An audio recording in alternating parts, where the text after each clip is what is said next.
লড়াই করার জন্য সৃজনশীল সমাধানের একের পর এক বাঁধ নির্মাণ করেছে শক্তিশালী দেশগুলি, যা নিম্নাঞ্চল দেশগুলো ছাড়া পরিবেশের দিক দিয়ে দিন দিন ঝুঁকিপূর্ণভাবে এগিয়ে যাচ্ছে। এই মুহূর্তে বাংলাদেশে 11টি জেলা বন্যা কবলিত। এই জেলাগুলোয় বন্যায় ক্ষতিগ্রস্ত মানুষের সংখ্যা প্রায় 45 লাখ, পানিবন্দী 8,87,629টি পরিবার। আকস্মিকভাবে বিনা নোটিশে ছাড়া ডম্বুর বাঁধ খুলে দেওয়ায় বাংলাদেশের এই বন্যা সৃষ্টি হয়েছে। ঠিক ভারতের সাথে এমন ঘটনা ঘটতে পারে যদি ব্রহ্মপুত্র নদে চীনের বাঁধ 3 গর্জেস বাঁধ, যা উত্তর পূর্ব ভারতকে বেশ ভোগাতে পারে।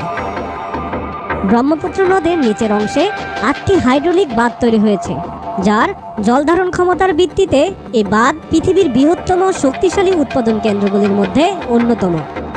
ভারত সহ বাংলাদেশের জন্য বিপর্যয়কর হতে পারে এই বাঁধ।